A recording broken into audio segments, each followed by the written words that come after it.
Magandang gabi po sa ating lahat. Good evening po. And welcome po sa ating midweek. And I encourage everyone, even po sa mga nanonood sa live, I encourage you na kung nasan ka pa ngayon, tumayo ka and let us worship God in spirit and in truth. Let's give thanks sa ating Lord ng may kagalakan. Amen? Ganun, come on, let's start worshiping our Lord. Come on.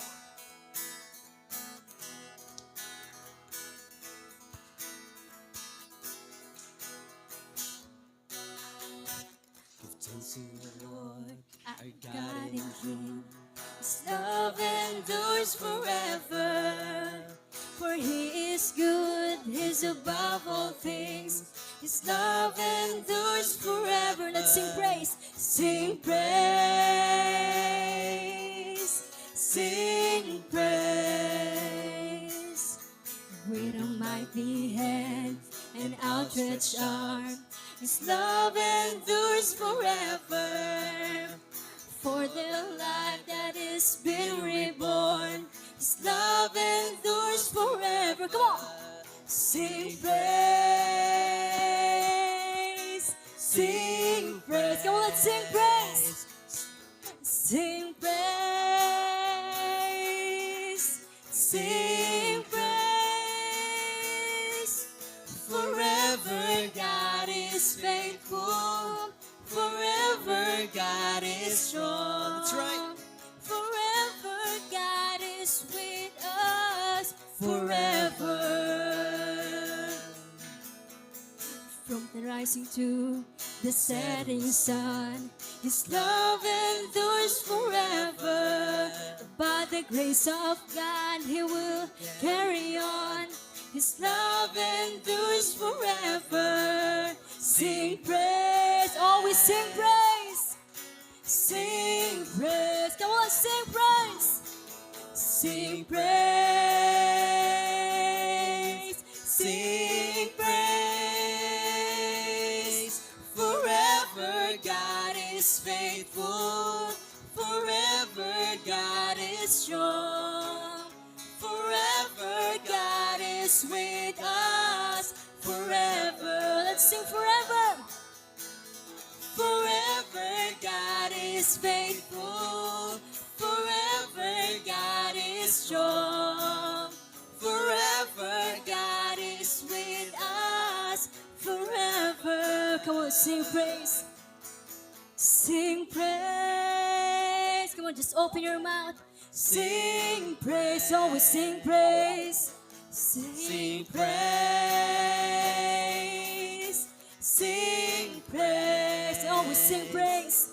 Sing praise. Come on, sing praise. Sing praise. Sing praise. Sing praise. Forever God is faithful. Forever God is strong. Forever God is with us. Forever. Always sing forever. Forever God is faithful. Forever God is strong. Forever God is For the last time, let's sing forever. Forever. Always sing forever. Forever God is faithful. Yes, you are. Forever God is strong. Yes, you are. Forever God is With us forever. and ever. Hallelujah. Come on, just continue worshiping our Lord. Oh God, we worship you. Forever. Come on, palakpakan po natin ang ating Panginoon. Hallelujah. Yes, Lord. Forever you are faithful, oh God. Forever you are our Father, our provider, oh God. Hallelujah. Alam niyo po, sabi sa kanta, it doesn't matter where I run, you are there for me. It doesn't matter what I've done, your love's for me. And it doesn't matter where I go, you walk with me. Ang ating Lord, truly, that He is omnipresent God. Na kahit saan man tayo pumunta, God is with us. Ano man pinagdadaan natin, God is with us. Yeah, come on, let's sing the song. Hallelujah. Oh, we worship you, Jesus. Doesn't matter where I run, you're there for me. It doesn't matter what I've done, your love's for me. You wipe away the tears, you lift me when I fall. My life is saved by the mercy of your grace. Come on, sing. It doesn't matter where I go, you're there with me. It doesn't matter when I fall, you cover me. You wipe away the tears, you lift me when I fall. My life is saved by the mercy of your grace. Come on. You are my Father, provider. You're my deliverer. Your mercies embrace me, surrounds me through your everlasting love. Father, I worship you.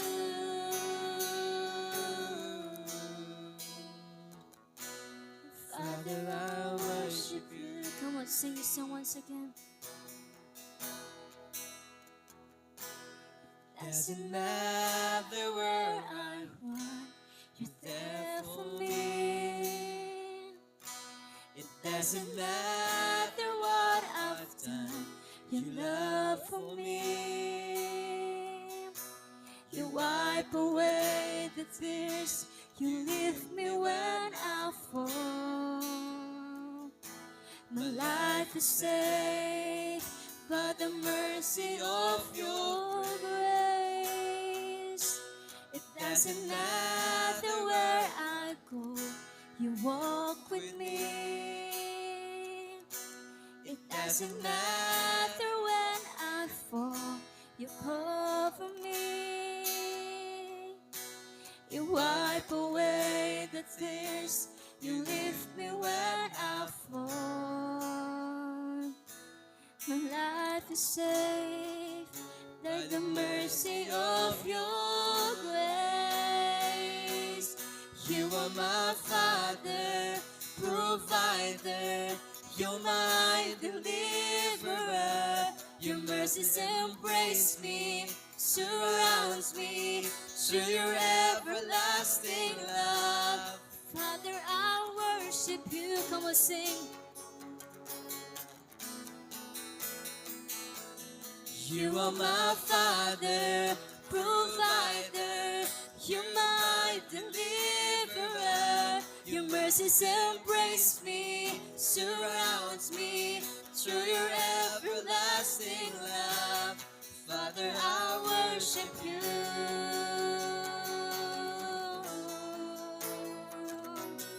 Father, I worship you. Oh, we thank you, Jesus. Oh, we worship you.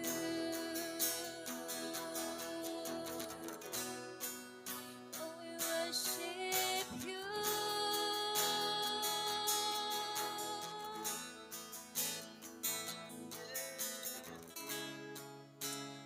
Come on, sing that His love is for us. And your love is for me. And your love is for me. And your love is forever. Say your love. And your love is for me.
mercies embrace me, surrounds me through your everlasting love. Father, I worship you.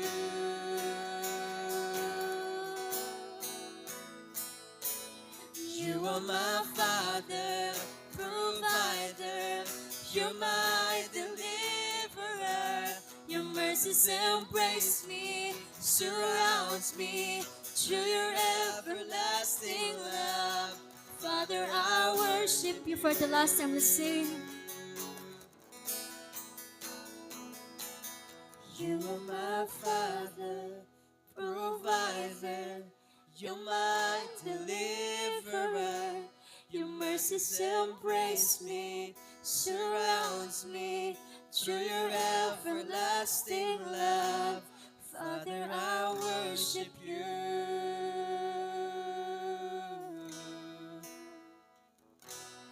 Father, I worship you.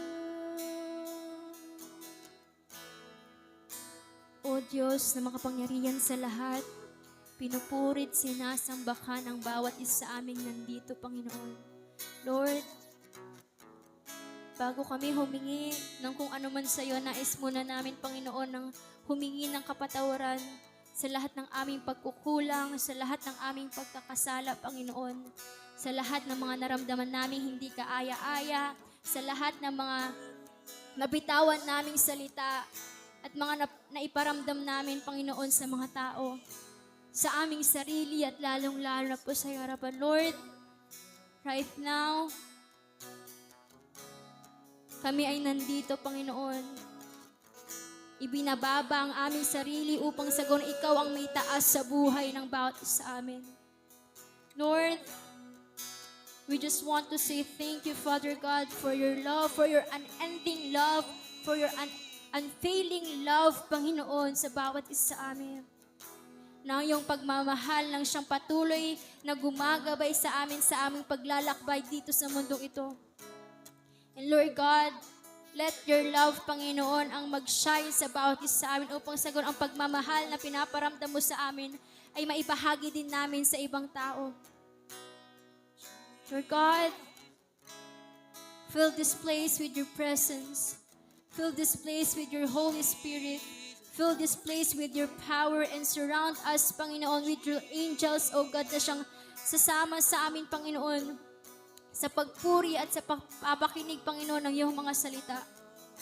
And Lord, as we go on sa iyong mga salita, I pray that bless those words and bless our pastor na siyang magbabahagi nito, Panginoon. Gamitin mo siya mightily, effectively, and powerfully as a strong instrument and as a strong bridge to deliver what the Holy Spirit wants to say. Lord, once again, we thank you. We thank you, Jesus. We thank you, our Father. And we thank you, Holy Spirit. In Jesus' name we pray. Amen and amen. Palakpakan po natin ang ating Panginoon, yung pinaka-the best na palakpak. Hallelujah! At maaari na po tayo po sa presensya ng ating Lord.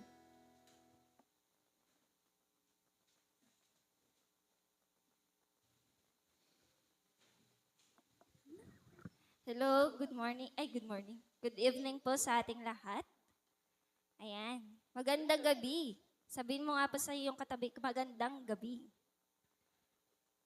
Ayan. Before po ako magsimula, may itatanong lang po muna ako. Ang tanong ko po ay, sino na po dito nakaranas na pinagtanggol siya harap-harapan? Pinagtanggol siya sa ibang tao or any situation na nandun ka mismo, na witness mo. Sino na po? Sino naman po dito yung pinagtanggol siya nang wala siya? Kumbaga, may circle of friends na ganyan, may pinag-uusapan and hindi mo alam na ikaw pala yun and meron yung isang tao na nag-remain na ipagtanggol ka. Amen po ba? Kung tayo yun, ano yung nararamdaman natin kapag pinagtatanggol tayo ng ibang tao? Di ba po masaya? Amen. And ano naman po yung nararamdaman natin kapag mas lalo tayong dinidiin sa hindi naman natin ginawa? Or mas lalo pa, imbes na ipagtanggol ka is ang ginawa ay pinatong-patungan pa. Ganon. Di ba masakit? May sakit. Masakit. Amen. So, ang aking title po for tonight is about the attitude of Jesus and who's His people. So, matatagpuan po natin siya sa Book of John, chapter 18, verse 36. Ang sabi po dito, Jesus said, "My kingdom is not of this world. If it were, my servant would fight to prevent my arrest by the Jewish leaders. But now, my kingdom is from another place." In Tagalog po, nilagay ko pa din po yung Tagalog para mas lalo natin maintindihan. Sumagot si Jesus, "Ang kaharian ko ay hindi sa sanlibutan ito. Kung sa sanlibutan ito ang aking kaharian, ipinaglaban sana ako ng aking mga tauhan upang hindi maipagkanulo sa mga Hudyo. Ngunit hindi mula sa sanlibutan ito ang aking kaharian." So si Lord po ang mag-bless sa kanyang mga salita. Sa background lang po, ito po yung story na pinagkaluno ni Judas si Jesus. Kung naalala niyo po, ang ginawa ni Judas is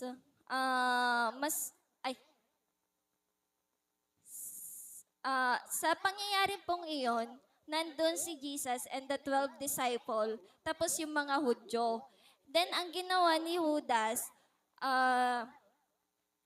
ipinagkanulo niya si Jesus. So, ang tanong nung mga Hudyo, sino si Jesus? Sino nga ba siya? Gumanon siya. Tapos, ang sabi, "Ako," sabi naman ni Jesus. So, ngayon, ang ginawa ni Judas, siya pa mismo yung nag-akay dun sa mga Hudyo para ipagkanulo niya, para mahuli si Jesus. So, sa point na yon, sabi ko nga po kanina, ano yung mararamdaman mo kung ikaw mismo, harap-harapan, binitray ka ng kaibigan mo or taong malapit sa'yo? Diba? Masakit.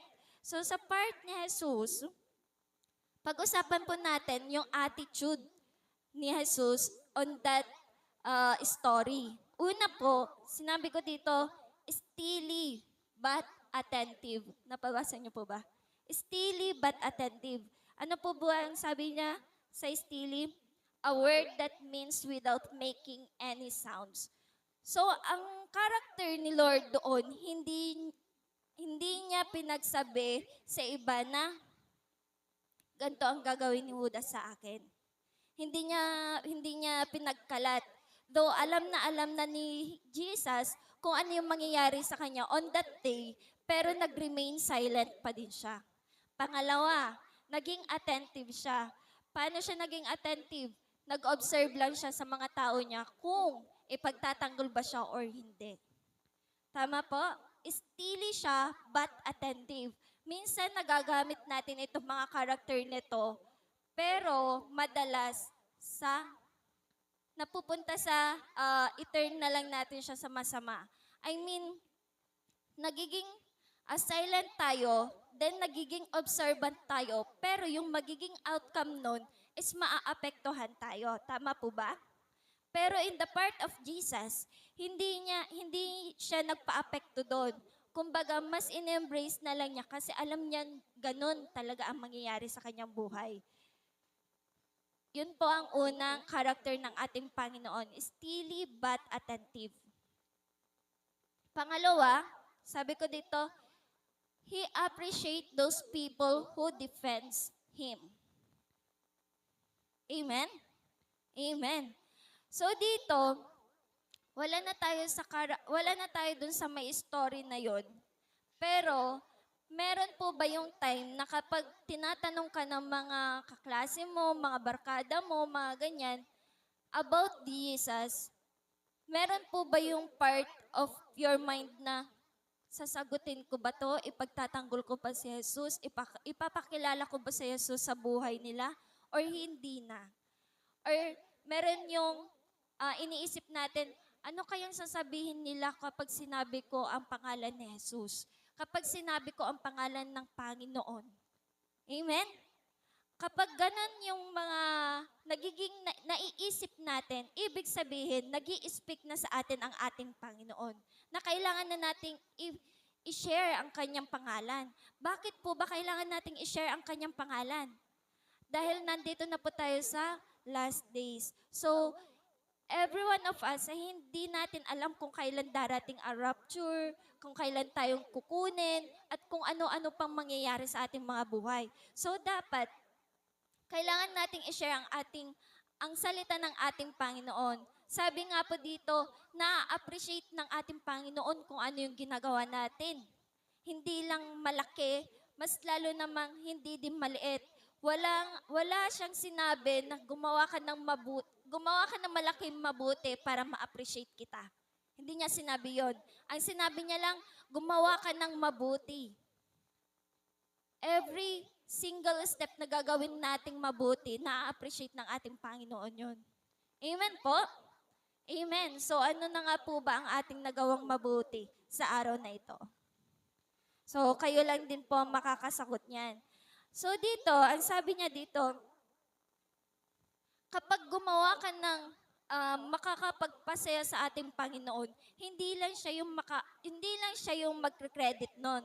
Hindi lang siya yung magiging masaya, kundi thousands of angels. So sabi dito, kapag gumawa ka ng mabuti, o gumawa ka man ng masama, or gumawa ka naman ng kahit ano, nakikita yan ng ating Panginoon. Sorry. So dito, I encourage every one of you po na gumawa tayo ng mabuti dahil hindi lang naman to para sa atin. Hindi lang to para sa katabi mo. Kundi ang magre-credit nun, ang ating Panginoon. Dahil lahat ng ginagawa natin na mabuti, ina-appreciate yan ng ating Panginoon. Amen? Amen. So dito, sa pangalawang point ko po, ang sabi ko dito ay, sino nga ba ang totoong tao ng ating Panginoon? Tama ba? Who's these people? Ay, mali. Kundi ang mga remnants. Sabihin mo nga remnants. Remnants. Ang ibig sabihin po ng mga remnants ay yung mga taong nagre-remain sa ating Panginoon. So yung mga tao na patuloy na nag-i-stay sa ating Panginoon through up and downs, na-appreciate ka ng ating Panginoon. Maalala niyo po yung buhay ni Job? Naalala niyo po ang buhay ni Job? Si Job po ay marami po siyang mga alagang hayop, mga ari-arian. May anak din siya at asawa. Matalakay ko lang. Ang sabi kasi, dito sa Bible na to, ay sa story na to, nag-uusap si Jesus at si Satan. So itong si Satan, di ba, naghahanap siya ng someone to devour, naghahanap siya ng isang tao or tao na kaya niyang mahila ng agad-agad, ganon. Pero wala siyang mahanap, palakad-lakad daw si Satan. Palakad-lakad, pabalik-balik, ganyan. Ngayon, napansin ni Jesus ang ganyang ginagawa. Ang ginawa ng ating Panginoon, pinakilala niya si Job. Kunyari, itong batang to, pinakilala ni Jesus kay Satan. Oh? Parang ang weird, no? Bakit ipapakilala ni Jesus yung isang tao kay Satan? Di ba dapat nilalayuan natin si Satan? Tama? Pero, ang ganda ng kwento nito, kaya pala pinapakilala ni Jesus itong si Job kay Satan dahil pinagmamalaki niya itong taong ito at gusto ng Jesus na subukin itong taong nito, si Job, at malalaman niya kung gaano ka-faithful ang taong ito. So, ang unang condition ng ating Panginoon, una daw, huwag siyang sasaktan. So si Job, huwag niyang sasaktan.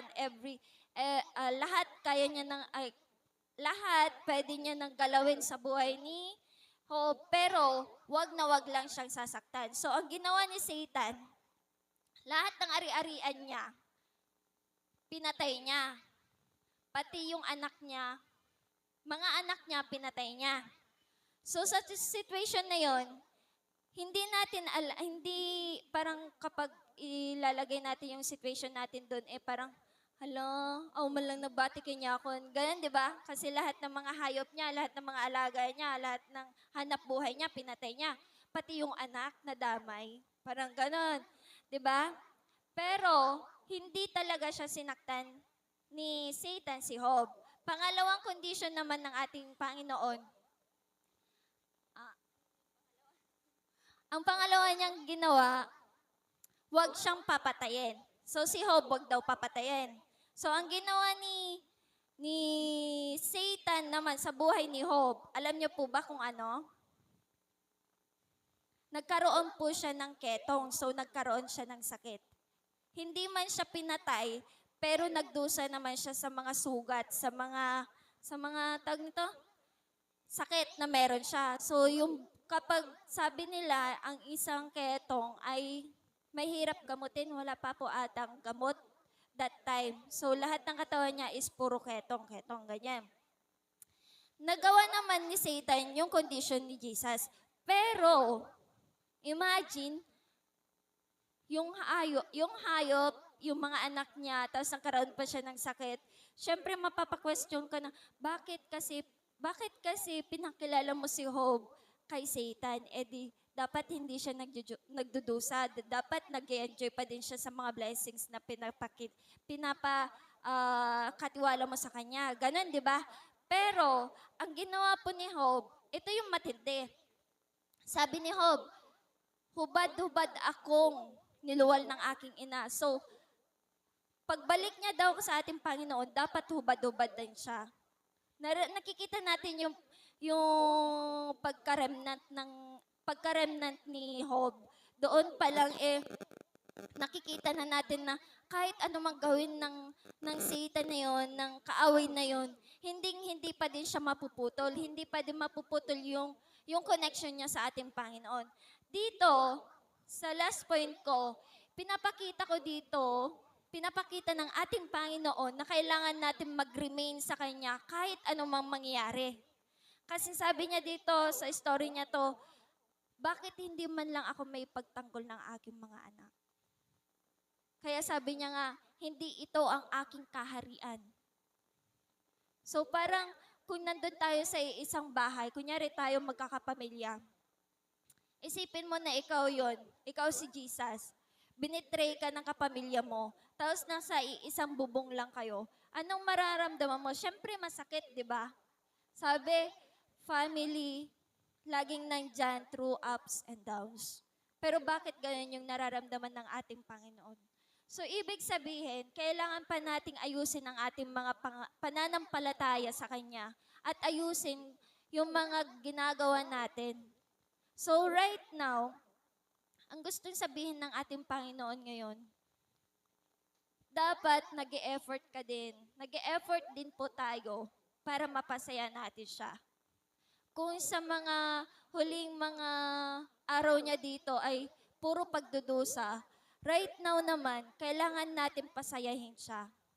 Though wala man siya dito, pero yung presence niya, doon sa langit, tinitignan niya tayo kung ano yung ginagawa natin dito.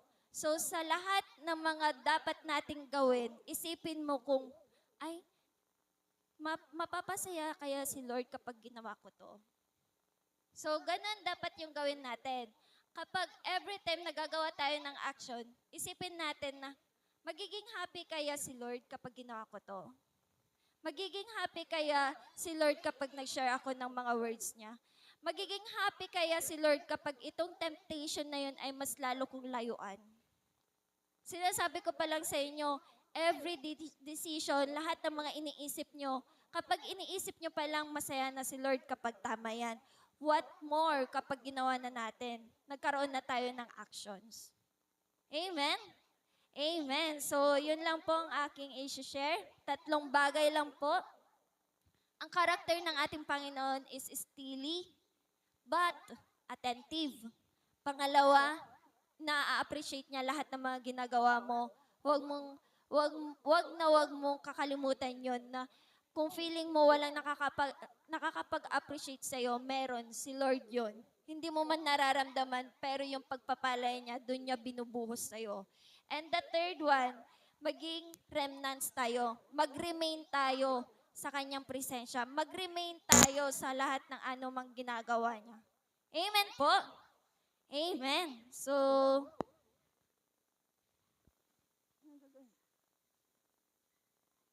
ayan po. Pwede po ba tayong tumayo lahat and let's pray? May natutunan po ba tayo? Amen. So, lahat dapat ng ating gagawin, isipin natin kung ano yung naging feeling ni Lord nung mga time na yun. Kasi lahat ng mga makakasalamuha mo, hindi man si Lord yan, pero sabi niya, kung anong ginagawa mo sa kapwa mo, ginagawa mo din kung ano yung ginagawa mo sa akin. So let's serve everyone na parang si Lord. Hindi natin sasabihin na, uy, ikaw si Lord, ikaw si Lord. Hindi ganon. Kumbaga, isipin natin, imaginein, basta ganon, na si Lord yung mga nakakausap natin, si Lord yung lagi nating nakaharap, si Lord yung lagi nating namimit para mas lalo tayong mapalapit sa Kanya. Alam niyo po mga kapatid, kapag ganun yung magiging mindset mo, mas lalo mong mararamdaman yung kapangyarihan ng ating Panginoon.